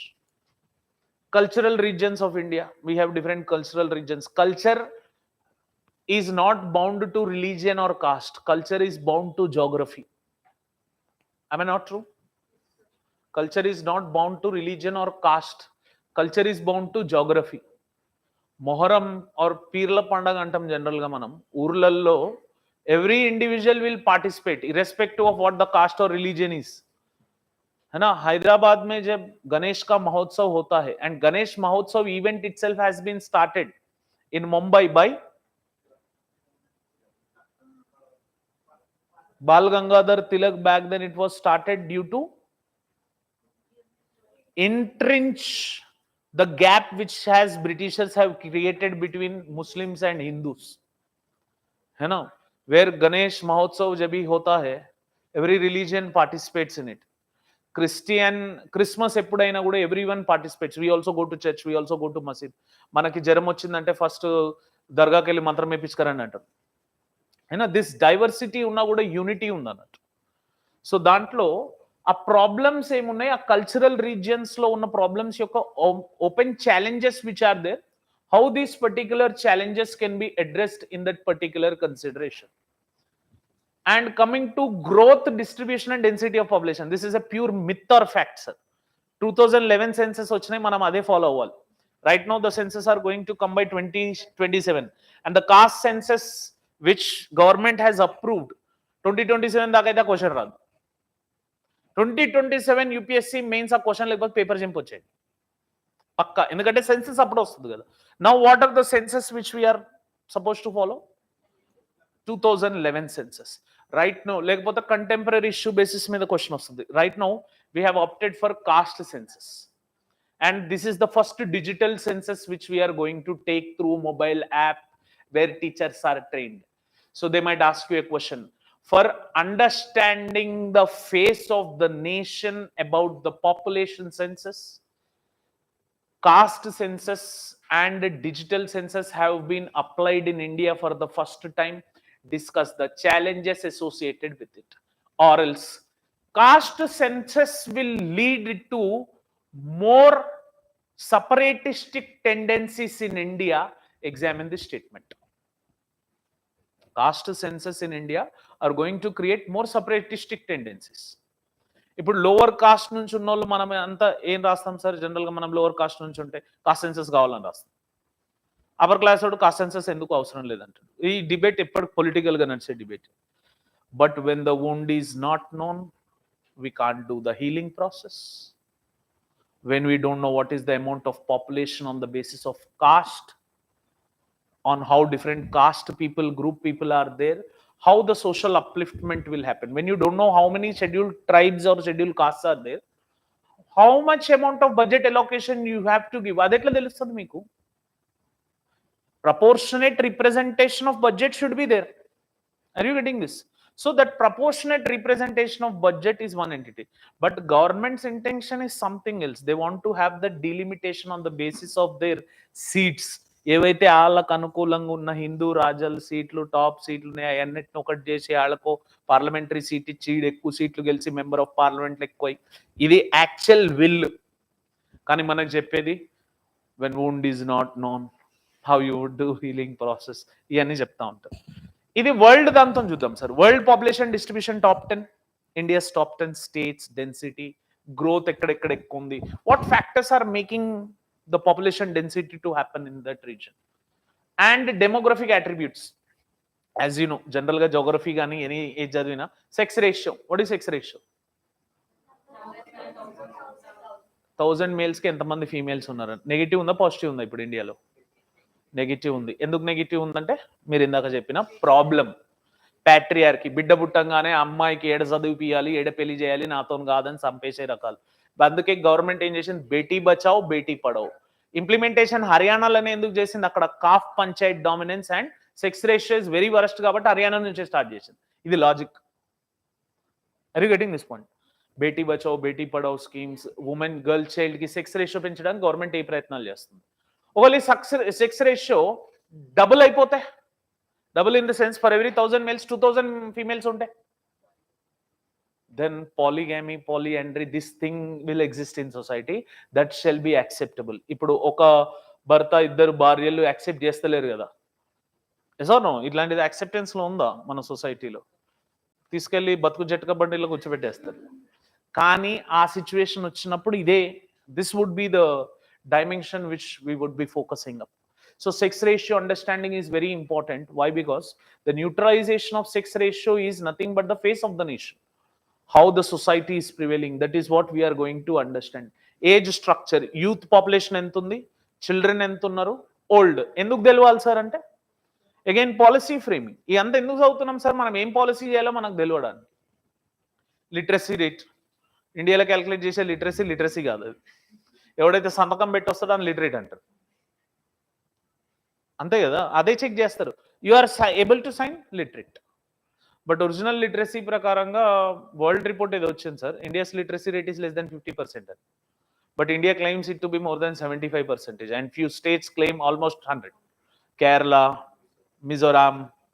But what are the reasons why Kerala is only having that highest literacy rate? And what if literacy rate is high? What are the situations? The state development, the state growth, state economic growth, state economic development. If you go to Kerala, when Krishna Teja IAS was in Kerala, we visited the Trivandrum location. అన్నం కలవతందుకు పోయినప్పుడు జనరల్గా మన దగ్గర district collector వస్తే ఎట్లా చేస్తారు sir, sir అక్కడ ఏం లేదు. డిస్ట్రిక్ట్ కలెక్టర్ పోతుంటే car stops at the signal, district collector car అయినా సరే. మన దగ్గర సికింద్రాబాద్ రైల్వే స్టేషన్ స్టార్ట్ అయితే ఆర్టీసీ క్రాస్ రోడ్ దగ్గర ఆపుతుంది సిగ్నల్, కలెక్టర్ సాబ్ వస్తుందని. అంటే లిటరసీ రేట్ ఎక్కువ ఉన్నప్పుడు సొసైటీలో ఇన్ఈక్వాలిటీస్ తగ్గుతాయి, సోషల్ ఇన్ఈక్వాలిటీస్, ఎకనామిక్ ఇన్ఈక్వాలిటీస్. కేరళలో మీరు వెళ్ళండి sir, Kerala and Tamil Nadu have seen one beautiful thing. Once in bus stop I was standing in Chennai, there was a lady, general house wife ఎలా ఉంటారో అలా ఉంది, ఒక హ్యాండ్ బ్యాగ్ వేసుకొని ఫ్లవర్స్ పెట్టుకొని ఒక హౌస్ వైఫ్ లాగా ఉంది. బస్ వచ్చింది, మేము బస్ ఎక్కినాం. Unfortunately we got down at same stop.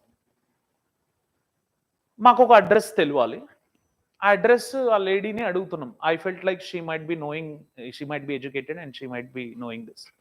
తను అడ్రస్ చెప్పిన తర్వాత నేను అదే డైరెక్షన్లో వెళ్తున్నాను, మీకు చూపిస్తానని వాళ్ళ భాషలో చెప్పిన తమిళ్లో మేము వెళ్ళాం తనతో. She was a regional bank manager, regional manager of the State Bank of India. She is travelling in bus. అదే మన దగ్గర బ్యాంక్ పిఓ అయితేనే ఈఎంఐలెస్ కార్ కొంటాడు నెక్స్ట్, కాదా? తప్ప నేను అన్నది అంటే, there we have richest persons who are not known or seen. Kerala also he is a billionaire with a simple outfit, just a white shirt and lungi and chappal, drinking tea at a normal stall. మన దగ్గర ₹1,00,000 జీతం వచ్చినట్టు చాయ్ తాగడు, only Niloufer. 200 రూపాయలు చాయ్ ఏందో నిలోఫర్. అంటే ఇదంతా ఎందుకు వస్తుంది సార్? లిటరసీతో అటాచ్ అయింది. If you go to Mizoram, no, there in many streets there are no traffic signals, and people stop on their own at the junctions where traffic signals are there. Traffic constable is not available, people stop on their own. మన దగ్గర SI నుంచున్నాడు, ఏ అన్న పనందన్న పోతున్నాను. This itself resembles the society. The literacy rate determines. And if you see the central belt of India, the Bimaru belt, then pere Bimaru Bimari. Literacy rate lekapothe obviously rapes would increase, crime would increase. Either Bihar, Uttar Pradesh la aithe collector aitadu lekapothe gangster aitadu. ఇది ఒక statement ఉంది sir, UPSC ఎగ్జామినేషన్లో ఉత్తర్ ప్రదేశ్ వాడు వచ్చిందంటే either ఆడ collector అవుతాడు లేదా gangster అవుతాడు. ఎందుకు? Why it is there? Education doesn't prevail. మీరు క్వశ్చన్ అడగచ్చు, sir why education is not there in Uttar Pradesh and Bihar? From the ancient times agriculture was their main activity. Ganga belt, alluvial soil belt, fertile soil, why the hell he will read? Yes or no? But in course of time, when the population increased, earlier let's say I used to have 50 acres. If I had 2 sons, what I'll do? I'll share that 50 acres to 25. If he has next 2 sons, 12 and of, next 6, next 3 last కి 1.5 అది కూడా అమ్మేసుకుంటారు. Then now there is no employment due to high population, no employment. So obviously from Uttar Pradesh and Bihar people are migrating towards south. We can see most of the laborers surrounding our region are from Uttar Pradesh and Bihar. This is the reason. So everything is having an attachment to this particular literacy rate. That is what we are going to see. Workforce, women workforce entundi, women top cadre lo entunnaru. Regionalism will involve regionalism in workforce. Son of soil in Karnataka, Siddaramaiah ne kya bola? Son of soil, 95% local should be there. Let they have merit or not. Because of that, Siddaramaiah is not having logic. If you state that, obviously IT companies stop coming to Bangalore and they start coming to Hyderabad. So when that bill was introduced, I was very happy. Why? Because I'm from Hyderabad. Obviously next companies come here, Hyderabad boom goes high. मेरा जो जितना 2-3 एकड़ है हैदराबाद के outskirts में उसका price ज्यादा जाएगा. I urged Siddaramaiah to, yes, bill is to be passed very immediately. But if you see the negative consequences, the regionalism spirit raises. Already Karnataka have complete issues with everyone. Mandovi river ke upar Goa se issue, upar Karnataka wala issue, Belgavi issue, either it has to be merged with Goa or Karnataka. Kaveri water dispute, evergreen dispute. Hijab controversy from Karnataka, Lingayat minority controversy from Karnataka, Bangalore stampede issue Karnataka, RCB cup winning Karnataka, and a Vijaypura issue, Hoyasalas issue, Mysore issue.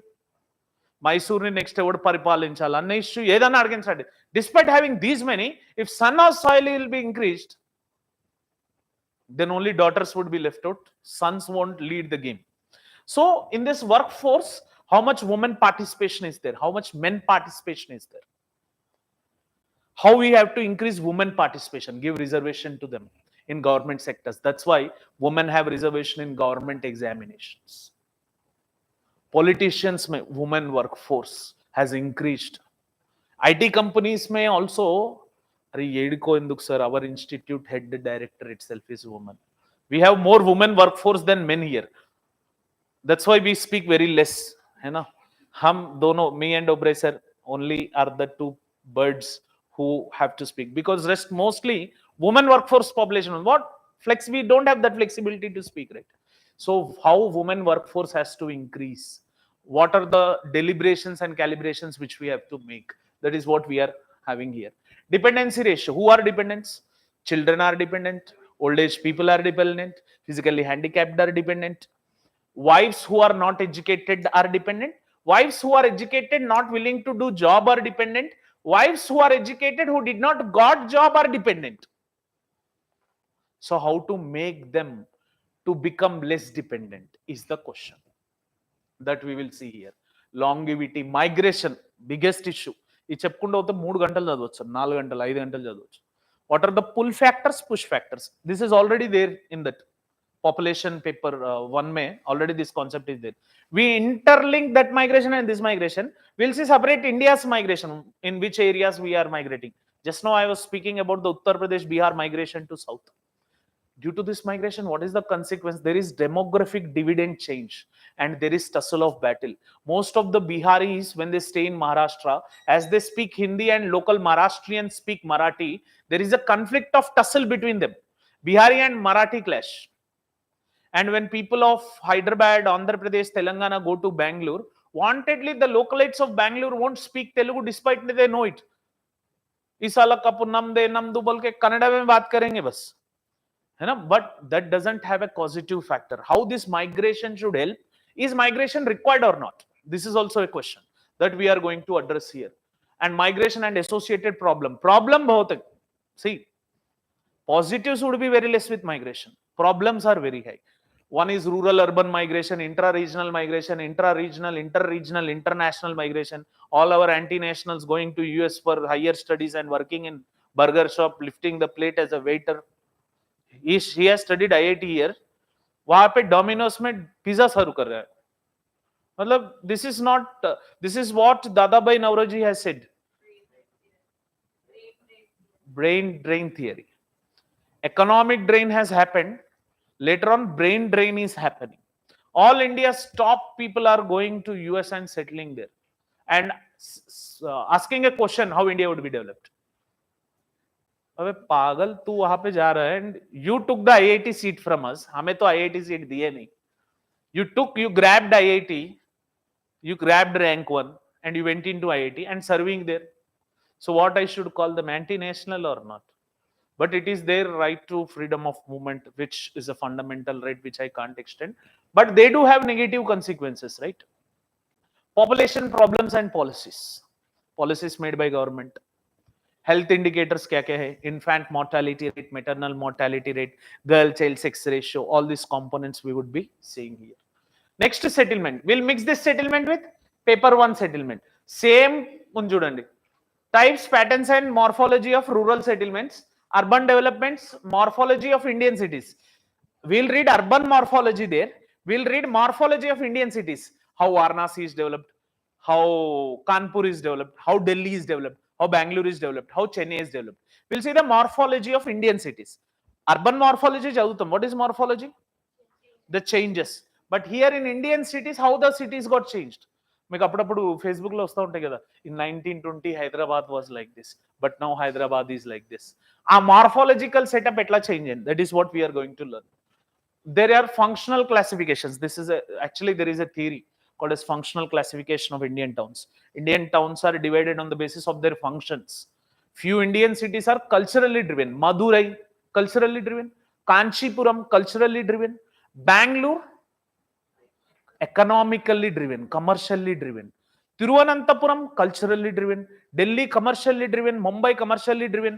Varanasi, culturally driven. Some cities are culturally and commercially. Some cities are historically driven. Kedarnath, Haridwar, है ना, culturally driven, religiously driven. So that functional classification will learn. Ante Indian cities ki o function undi. Every city has their own function. That is what we are going to learn here. Conurbations and metropolitan regions. Earlier, town changed into city, city into metropolitan city into megapolis, megalopolis, now into conurbations. నేను చెప్పినా కదా, 7:30 అంటే చౌటుపల్లి అంటే వాడు చౌటుపల్లి అన్నాడు, Hyderabad entry ఇచ్చిన అంటాడు. కొనర్బేషన్. మా ఫ్రెండ్ అయితే ఇంకా ఘోరం సార్, సూర్యాపేట నుండి హైదరాబాద్ అంటాడు. ఎందుకురా అంటే సేమ్ కదా, హైదరాబాద్ ఏంటి సూర్యాపేట ఏంటి, ఇట్స్ 2 hour ట్రావెల్. వాడు నన్ను అడుగుతాడు రిటర్న్ క్వశ్చన్, అరే నువ్వు గచ్చిబౌలి నుంచి ఎల్బినార్ రావడానికి ఎంత టైం అవుతుంది అని. నేను 2 hours అంట. సూర్యాపేట నుంచి నాకు అడిగి ఎల్బినార్ రావడానికి 2 hours పడుతుంది అంట. సో కనర్బేషన్ వల్ల సార్ ట్రాన్స్పోర్టేషన్ డెవలప్మెంట్ అవ్వడం, connectivity of economic segment, that we will learn. Urban sprawl అనే కాన్సెప్ట్ ఉంటుంది. Yesterday I was speaking about with the rural urban fringe. దాని కాంబినేషన్లోనే అర్బన్ స్ప్రాల్. కానీ మరి అర్బనైజేషన్ వల్ల అసోసియేటెడ్ ప్రాబ్లమ్స్ ఇండియాలో ఎక్కువ ప్రాబ్లమ్స్ ఉన్నాయి. స్లమ్స్, మీరు అర్బన్ ఏరియాస్ పక్కా స్లమ్స్ ఉంటాయి. హైదరాబాద్లో ఉన్నాయా? ముంబై, ధారావి, ఢిల్లీ, మీరు రైల్వే స్టేషన్ దిగానే స్లమ్ కనిపిస్తుంది. ముంబై, కోల్కతా స్లమ్. ఒక బెంగళూరులోనే నేను చూడలేదు సార్ స్లమ్. మరి నాకు అనిపించలేదు, అదేందో నాకు తెలియదు. కానీ do we have slums in Bengaluru? I have not seen. ఉండుండొచ్చేమో, but I have not seen as such. Chennai, it has slums. Chepauk stadium ఒక్కటే నీట్ ఉంటుంది, దాని చుట్టుపక్కలకి వెళ్ళండి Chennai, complete slum. So slum and associated problems. Town planning ఎట్లా చేయాలి? Chandigarh as a case study here. Le Corbusier who have design Chandigarh city. Chandigarh city enter అయితే sir మీరు ఎక్కడ సిగ్నల్ దగ్గర ఆగరు maximum. Either you will take a U turn or you will take a straight turn, because completely blocked effect and U turn effect. Maximums ఇప్పుడు ఈ నుంచి నేను ఎల్బినార్ పోవాలంటే 15 సిగ్నల్ దాటాలి. అదే చండీగఢ్లో అనుకోండి 2 signals. Completely structurised settlement pattern has been driven. అట్లా మనం టౌన్ ప్లానింగ్ లో కేస్ స్టడీస్ తీసుకుంటాం sir. Problems of urbanisations and remedies. ఏ అయితే అందరికి తెలుసు, ప్రాబ్లమ్స్ రాస్తే 100 ఉన్నాయి, రెమెడీస్ తక్కువ ఉన్నాయి. ప్రాబ్లమ్స్ ఏమేమి ఉంటాయి sir? Slum development, health, crime rate increase, traffic congestion, pooling of traffic, urban flooding, concrete jungles, environmental degradation, excessive resource usage, increase in rent, reduction in wages, unemployment increase, standard of living decrease. ఇయే కదా problem. 100 రాయొచ్చు sir. ఇట్లా నించోబెడితే హైదరాబాద్లో చూసి చుట్టుపక్కల అశోక్ నగర్ ఒకసారి తిరిగి వస్తే రాయొచ్చు 100 ఏమేమి ప్రాబ్లమ్స్ ఉన్నాయి. కానీ దాని రెమెడీస్ ఇంపార్టెంట్. ఈ smart cities mission good or Amrut scheme, Atal mission for rejuvenation of urban transformation, how it is Pradhan Mantri Awas Yojana urban how it is going to contribute అవన్నీ మనం ఇడే చదువుతాం. ఓకేనా? Regional planning paper 1 regional development and planning. Region అంటే ఏం చెప్పినా sir, ఇండియాలో జనరల్గా రీజియన్ వైజ్గా చూస్తాం సార్. ఇది ఇది రాయలసీమ రీజియన్, మన తెలంగాణ ఆంధ్రప్రదేశ్లోనే చూడండి సార్. ఇది రాయలసీమ, ఇది తెలంగాణ, ఇది కోస్టల్ ఆంధ్ర, ఇది నార్థన్ ఆంధ్ర, ఇది సదర్న్ ఆంధ్ర. సార్ నో కర్ణాటకలో ఇంక ఇది ఎక్కువ ఉంటుంది, north east Karnataka, north west Karnataka. Don't speak, నేను మొన్న కన్నడ మాట్లాడుతున్నా ఎవరితోనో, sir why you are speaking northern Kannada language अंटू. अरे भाई मैं कन्नड़ा बात करने बहुत हुआ तुझे, and you are speaking about why you are speaking northern Kannada. See, Kannada I have learnt. What Kannada, that is what I know. The person who have made me learn, I go and ask them. But they have this particular regional competition. Maharashtra में भी अलग अलग है. नागपुर वाला मराठी अलग, मुंबई वाली मराठी अलग, मध्य प्रदेश अलग, and उत्तर प्रदेश अलग. So for a region specific segment, regional planning in India is required. And what experience we have faced during this regional planning? We have, during the 5-year plans, we have created huge amount of regional plannings as such. But how this has to be executed? How these integrated rural development programs have to be there? Yesterday I was speaking about Pradhan Mantri Gram Sadak Yojana, MNREGA, Pradhan Mantri Awas Yojana. ఈ మూడింటిని ఎందుకు integrate చేయట్లేదు నాకు ఇప్పటిదాకా అర్థం కావట్లేదు. See, people who enroll as MNREGA workers use the same labor in Pradhan Mantri Gram Sadak Yojana and Awas Yojana. Why you are not able to integrate this? When you are asked with why the road is not laid, you are saying labor availability is not there. When you are asking why double bedroom houses are not given in a sufficient mode, labor availability is not there. Why you are not integrating these rural development programs? So that rural development programs integration, how it has to happen. This is one example. I have multiple examples. How we can integrate, how cooperative societies have to be developed. Jagananna volunteer scheme. అది యాక్చువల్గా implement చేస్తే perfect ఉంటుంది sir, కానీ అదేదో ర్యాండమ్గా double పంచినట్టే ఉండదు.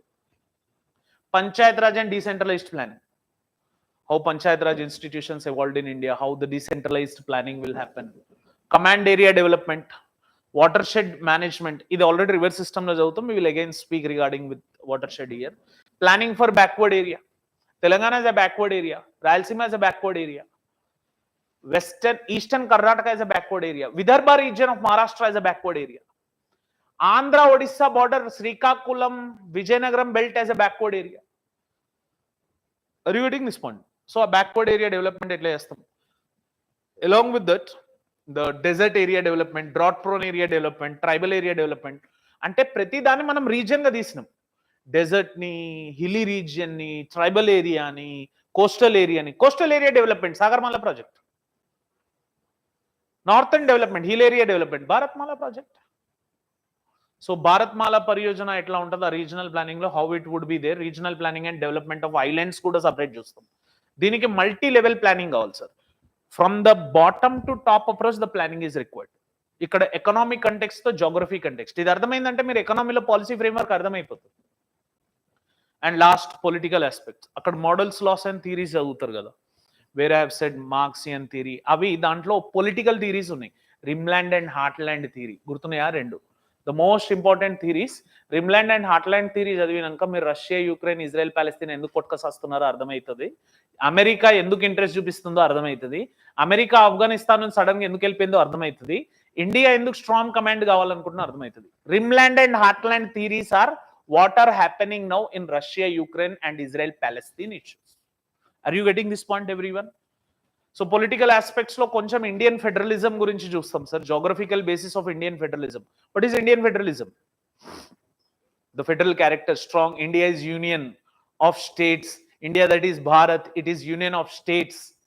Why not states? United States of America laga atla enduku ledu?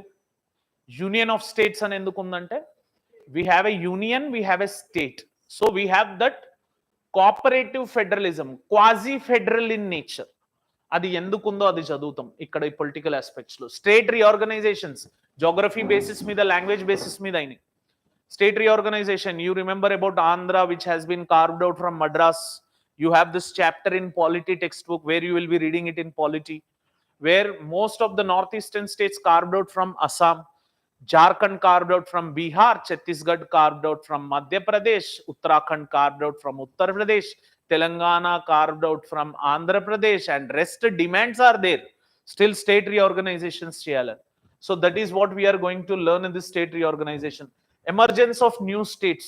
What are the prospects? Asali Article 3 of Indian Constitution under law, when they are coming, what are the benefits? How many states have shown us the benefit? Neither the Jharkhand has shown, neither the Chhattisgarh has shown, neither the Uttarakhand has shown, despite Telangana was given. And finally, Telangana has shown, stood ranked number 1 in ease of doing business and in multiple indicators. Telangana has contributed to the national's GDP. So this is positive case study, that is negative case study as such. Regional consciousness and interstate issues. We have still, despite we have been divided so long, Andhra Telangana has still disputes of that Khammam 7 Mandal wala. Polavaram project issue, Godavari interlinking issue, Krishna water dispute for Maharashtra, Karnataka, Telangana, Andhra Pradesh. Godavari water dispute for Maharashtra, Telangana, Andhra Pradesh. Mandovi river dispute, Kaveri evergreen dispute between Tamil Nadu and Karnataka. North lo unde chudanడి, north lo river disputes ఉండవు. North లో perennial rivers అయ్యి నాకు వద్దంటారు water, ఇక్కడ నాకు కావాలంటారు water. So what are the specific interstate disputes that we will learn here. International boundary of India and related issues. ఇది మనం స్పేస్ రిలేషన్ లో చదివేస్తాం సార్. ఇంటర్నేషనల్ బార్డర్ కింద చెప్పినా కదా, ఎల్ఓసి ఎల్ఏసి, ఇది అక్కడ చదువుతాం. Cross border terrorism, operation Sindoor ని లైవ్ లో తీసుకొచ్చి కూర్చోబెట్టేయచ్చు. Cross border terrorism, how India has retaliated. India's role in world affairs. PSR చదువుతున్నాం ఇక్కడ మొత్తం almost, international relations and component. మీకు జిఎస్ పేపర్ 2లో యూజ్ అవుతాయి సార్. ఆల్రెడీ మీరు అప్పటికి జిఎస్ చదివేస్తే నేను చెప్పేది ఈజీ అయింది. ఒకవేళ నేను చెప్పింది అంటే మీరు అక్కడ చదివేటప్పుడు ఈజీ అయింది. Either of both scenarios you will be benefited. Geopolitics of south Asia and Indian ocean.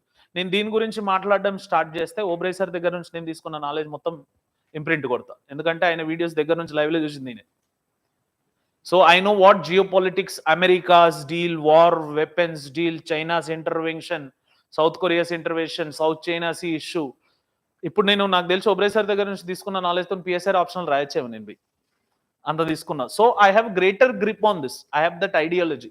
I have own geographical perspective, but I also connect it with political perspective, which I have took from him as such. So as a closer evidence, we would be having this particular segment. And 10th is contemporary issues, sir. దీంట్లో నేను first stage నుంచి last stage దాకా ఏవైతే cover చేస్తాను, ఇప్పుడు environment pollution sir, ఇది environmental జోగ్రఫీలో cover చేస్తాం.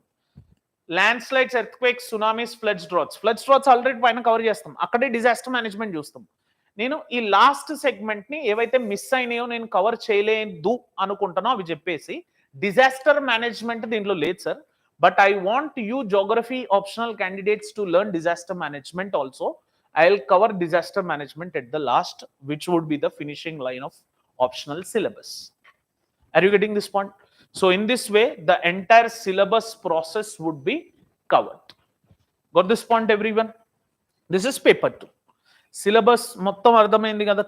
Keyword to keyword ప్రతి ఒక్క వర్డ్ గురించి మాట్లాడినా. Every word I have spoken. Now it's your turn that you by heart that particular syllabus. I urge, if it is possible, you write it one time at least in your geography optional notes, the spiral binding which you take. Geomorphology, key important topics list. Climatology list. Oceanography 20 pages పైన సరే రాయండి, పక్కా రాయండి. ఒక్కొక్క దానికి ఒక్కొక్క approach ఉంటుంది, ఒక్కొక్క topic that we are going to enhance. This is what the syllabus analysis is. And as I have said, interlinking of paper 1, paper 2 will do the game. మనం అనుకునే లెంతీ సిలబస్ ఏదైతే ఉందో నిజంగా లెంతీ కాదు. నిన్న చూడండి సార్, నిన్న syllabus చెప్పడానికి 2 గంటలు 20 నిమిషాలు పట్టింది. ఈరోజు 1 hour 40 minutes అయిపోయింది. Because I have interlinked that particular component. Geography కూడా అంతే, సిలబస్ చెప్పేటప్పుడు ఇంటర్లింకింగ్ లో ఇనిషియల్ గా టైం పడుతుంది, లేటర్ ఆన్ స్టేజెస్ లో ఈజీ అయిపోతుంది. Getting this point everyone? Clear with this? Clear? Any doubts which you have from your side? From tomorrow we're going to start up with PYQ analysis. ఇవి syllabus లో అయితే చూసినాం. మరి syllabus లో నుంచే question వచ్చిందా? ఏ కాన్సెప్ట్ కి మనం దీన్ని లింక్ చేయాలి? దానిలో సిలబస్ లో ఉంది కీవర్డ్, దాని నుంచే క్వశ్చన్ వచ్చిందా లేదా అది చెక్ చేసుకోవాలి కదా. That is what we're going to check it. Clear for everyone? Any doubts which you have? Feeling sleepy? Post lunch, feeling sleepy. జనరల్గా ఆప్షనల్ పోస్ట్ లంచ్ ఉంటుంది కాబట్టి నిద్ర అనేది సహజం. My sincere advice to all the aspirants who are free, అంటే ఆ టైంలో GS క్లాసులు లేని వాళ్ళు ఎవరైతే ఉన్నారో, I urge you to have your meal by 12 and finish it off by 12:30. Have a half an hour to 45 minutes nap and come. Because మీరు నిద్ర రావట్లేదంటే అది అబద్ధం, వస్తుంది. ఆ టైంలో క్లాస్ ఉన్నాడు ఏం చేయలేను, సాయంత్రం పైన పడుకోండి. ఎందుకంటే once you take that half an hour nap, right, your brain would be very fresh. Whatever I'm injecting into your mind, అది మీరు టఫ్గా ఫీల్ అవ్వకుండా you take it up very easy. That's why I request you to take that nap, or else come 15-20 minutes prior before to the class, have a nap on your plank. Or else, this is one option. Option number 2 is get some warm water included with some green patta in it. Get a cup for yourself and start drinking that green tea or what so you call it as.